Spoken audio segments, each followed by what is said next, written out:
Senior, you made it. Can a big girl, we belong and I man king promotion. I'm mother China. Why be promotion? God pass I'm using manager king D manager.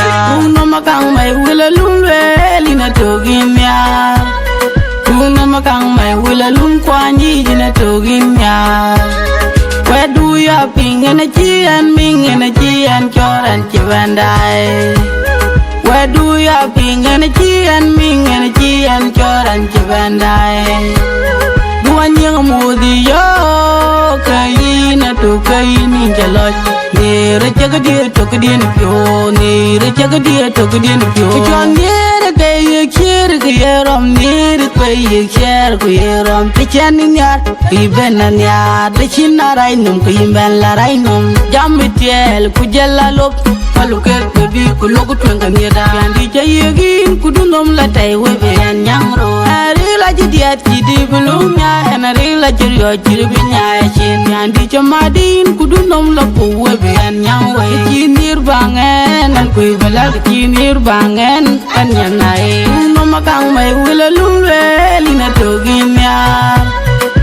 No makang may will a loom quanji in a togin yard. Where do you ping energy and ming energy and cure and chivandai? Where do you ping energy and ming energy and cure and chivandai? Do I know modi yo kaina to kaini jaloj? Near a Jagadi took it in pure, near a Jagadi took it in pure. And by bring a dear Ninjaniar what will? Winjaniara what a be it? Winjaniara what a life for?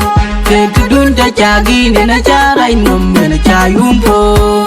We'll go pino magic, but this love, Carabata in them bayate. We'll go pino magic, but this love, Carabata in them bayate. And Yanair, near Jatim pure, I can the Dariabanway.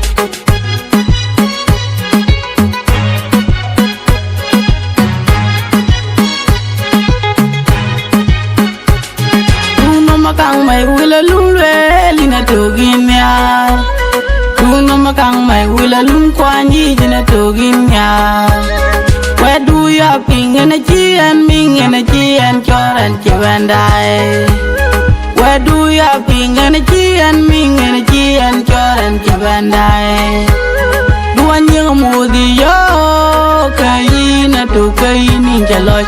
Near a Jagadi took it in pure, near a Jagadi took it in pure.